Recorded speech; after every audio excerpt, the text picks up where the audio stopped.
que é a acessibilidade para você? Quando eu penso na palavra acessibilidade, eu penso logo em condições de oportunidades iguais para todas as pessoas. Acessibilidade, para mim, é a concessão de direitos e oportunidades para aqueles que não os têm. Para mim, a acessibilidade é um direito, uma facilidade de todos desfrutarem de um serviço, um produto, um conteúdo, sem nenhum impedimento. A acessibilidade é tornar acessível. E acredito que tornar acessível é tratar os diferentes na medida das suas diferenças e os iguais na medida das suas igualdades. Falando sobre acessibilidade, já vem na minha mente o termo acesso, sabe? Algo que tem acesso mais fácil. Eu sou Júlia Oliveira, estudante de jornalismo e apaixonada por comunicação. E este é o podcast Acesso. A-C-E-S-S-O. Acesso, um podcast sobre acessibilidade.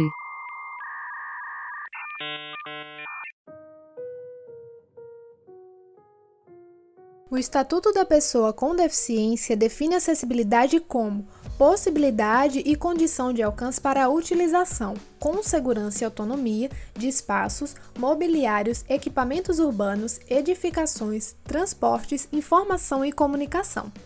O Estatuto amplia a acessibilidade inclusive para os sistemas de comunicação e tecnologias, além de outros serviços e instalações de uso público ou privado na zona urbana e rural, por pessoa com deficiência ou com mobilidade reduzida. Emília Oliveira é assistente social e técnica de referência da Política da Pessoa com Deficiência na Secretaria de Desenvolvimento Humano da Paraíba. Ela explica como a acessibilidade funciona na prática.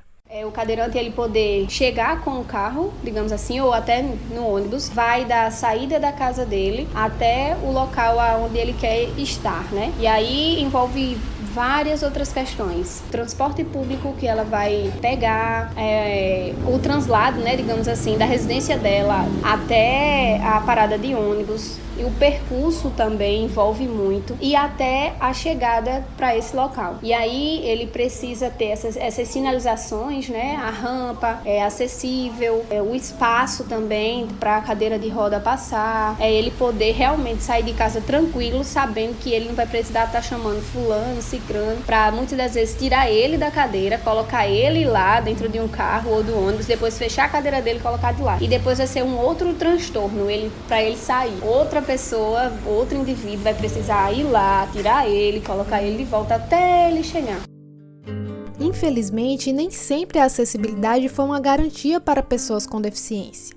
As civilizações antigas, como a Grécia, por exemplo, não garantiam nem sequer o direito à vida. Aqui no Brasil, apenas no século XX o tema passa a ganhar relevância. Foi a partir da Constituição Brasileira que as leis de acessibilidade começaram a existir. A Lei nº 10.098, do ano 2000, estabeleceu normas básicas para a promoção da acessibilidade. Em 2004, o Decreto 5.296 regulamenta a Lei 10.098. Apenas em 2015, com a Lei 13.146, é instituída a Lei Brasileira de Inclusão da Pessoa com Deficiência, também conhecida como Estatuto da Pessoa com Deficiência. Foi necessário que existissem, né, que fossem construídos, digamos assim, esse olhar sensível, na verdade, dos judiciários, dos legislativos, para que pudesse garantir, por exemplo, os decretos federais. A própria Convenção dos Direitos Humanos trouxe uma efervescência bem maior a tudo isso. O próprio movimento social, digamos assim, de pessoas com deficiência, de entidades, para mostrar a sua voz, né? Segundo o censo de 2010 do IBGE, o Brasil possui mais de 45 milhões de pessoas com algum tipo de deficiência, sendo 18% visual, 7% motora, 5% auditiva e 1% mental ou intelectual. Só na Paraíba, mais de 27% da população tem algum tipo de deficiência, ou seja, acima de 1 milhão de pessoas. De lá para cá, esse número já deve ter aumentado. Afinal, são 12 anos desde o último censo. Suzy Bellarmino é uma dessas pessoas. A pernambucana de 53 anos é cega de nascença e vem de uma família de 13 filhos. Destes, 7 são cegos. A mudança para o estado da Paraíba foi com o objetivo certo: estudar no Instituto dos Cegos. Ela sempre estudou em instituições públicas e se formou em pedagogia. Suzy é mestre em educação e atua como analista judiciária pedagoga no Tribunal de Justiça da Paraíba.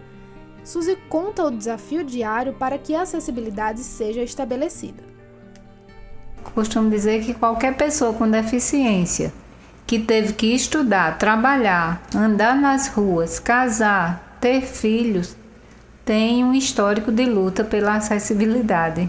Mas o ir e vir de uma pessoa com deficiência é um desafio diário, principalmente no tocante às barreiras atitudinais. É uma briga constante para ter direitos. Direito de estudar, direito de trabalhar, se relacionar afetivamente, ter lazer e tantos outros direitos que são escamoteados para a pessoa com deficiência.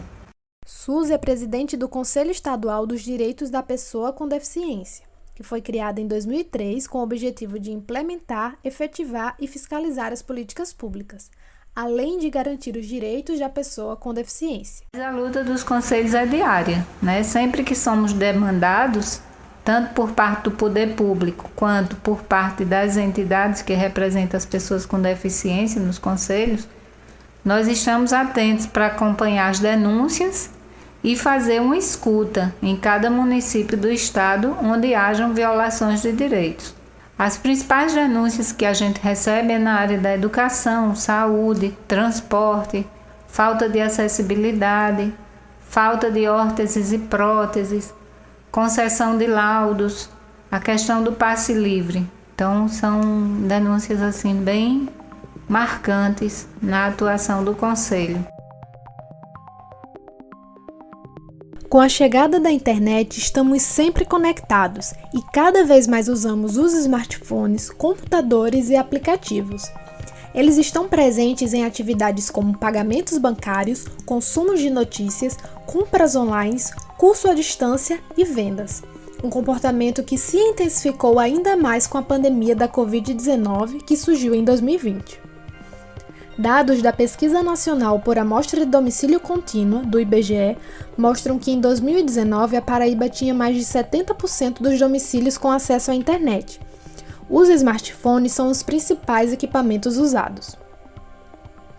Um dos aspectos relacionados à acessibilidade é a utilização com segurança e autonomia aos sistemas e tecnologias da informação e comunicação.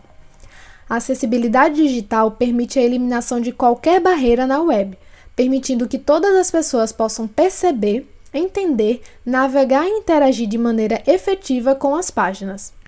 A acessibilidade digital traz uma verdadeira revolução. A gente acha que ainda falta muito para a deficiência ser só uma característica física dentro da diversidade, mas a gente vai procurando as brechas para estar presente nos grupos que fomentam essa acessibilidade para lembrar nossas necessidades. Ainda falta muito para vencermos o mundo das imagens, mas já melhorou bastante. Ainda não conseguimos comprar passagens aéreas com autonomia, mas já conseguimos usar diversos aplicativos que nos ajudam no dia a dia. Nós podemos pedir comida, pedir Uber, fazer compras online. Apesar dos avanços, ainda existem muitas barreiras no caminho da acessibilidade digital. Então, o fato de as pessoas com deficiência estarem mais visíveis, saírem para as ruas, estarem nos shoppings, estarem nas praças agora, né, com a inclusão, faz com que as pessoas vão aprendendo a conviver melhor com a diversidade e respeitar as diferenças, sem atitudes capacitistas. E nós não estamos, assim, num patamar de, hoje nós estamos realmente acessíveis, não. A gente ainda precisa, de fato, ter um olhar bem mais ampliado de tudo que a gente, inclusive, já colocou no papel para que realmente aconteça na prática, né? Porque a gente sabe que teoria é muito diferente de prática. Que a gente precisa, de fato, olhar para trás para identificarmos onde estamos, mas também a gente precisa olhar para frente, entendendo que a gente já caminhou até aqui, mas aí a gente precisa caminhar muito mais. Chegamos ao final do primeiro episódio do podcast Acesso, conversamos sobre acessibilidade e direitos humanos. No próximo episódio, vamos abordar a acessibilidade digital para cegos. Eu sou Júlia Oliveira e este podcast é produto da minha conclusão de curso em jornalismo na Universidade Federal da Paraíba, com a orientação da professora doutora Patrícia Monteiro. Este episódio contou com a colaboração de Matheus Vicente, Matheus Victor, Livine Ellen, Sara Gomes e Thalita França. As músicas usadas são da biblioteca de áudio do YouTube. Para ouvir novamente, basta pesquisar Podcast Acesso no Spotify ou na plataforma de áudio de sua preferência. Você também pode conferir a versão em Libras no canal do YouTube do Podcast Acesso. Estamos também no Instagram, @podcastacesso22. Não se esquece de compartilhar esse episódio para que mais pessoas tenham acesso a essas informações. Até mais!